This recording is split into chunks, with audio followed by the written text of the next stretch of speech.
In tonight's Our Town, we're taking you to Houston's near north side, just a stone's throw from downtown. A new development is rapidly moving into the area around White Oak Music Hall, part of what developers are calling the White Oak District. Yeah, supporters say it promises new energy, new businesses, and new destinations. But in nearby Glen Park, some longtime residents say that growth also brings real concerns about noise, traffic, and whether their voices will be heard as change moves in.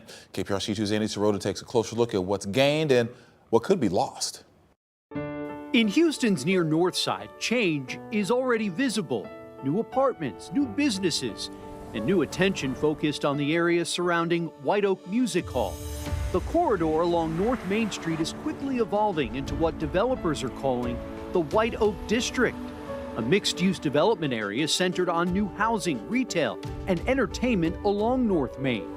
But for many who have lived here for decades, the biggest question is how that growth fits into the community. Being neighborly, what does that look like to you?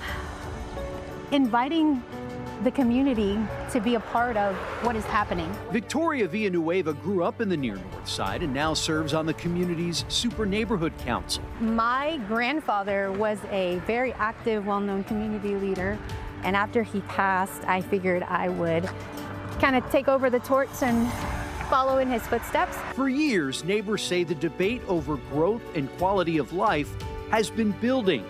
Many trace a turning point back to 2016, when White Oak Music Hall opened its outdoor stage. Neighbors filed lawsuits over noise, saying the bass from concerts rattled windows and disrupted sleep. A judge temporarily blocked amplified shows, and a settlement eventually set limits on concerts and required sound monitoring. But even now, some say challenges remain, from noise complaints to traffic gridlock during major events.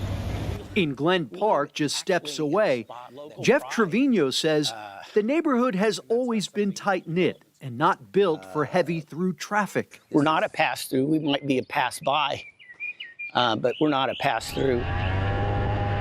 Longtime homeowner Stephen Bermudez, who has lived in the neighborhood for more than 5 decades, says that close-knit feel is what makes the community special and worth protecting.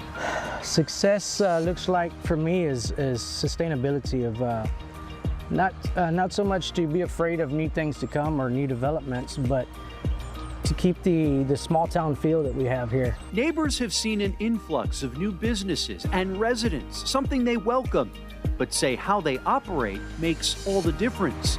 For Trevino, it's not about stopping development, it's about balance. We're just thoughtful, just being a thoughtful neighbor. They point to examples of what they call good neighbors, businesses that listen, adapt, and respond when concerns are raised. We want to make sure that we can all kind of essentially get along at the end of the day, right? As the area evolves, community leaders focus on keeping longtime residents involved, while neighbors hold on to a shared hope that unity endures and the character that makes this place home is never lost.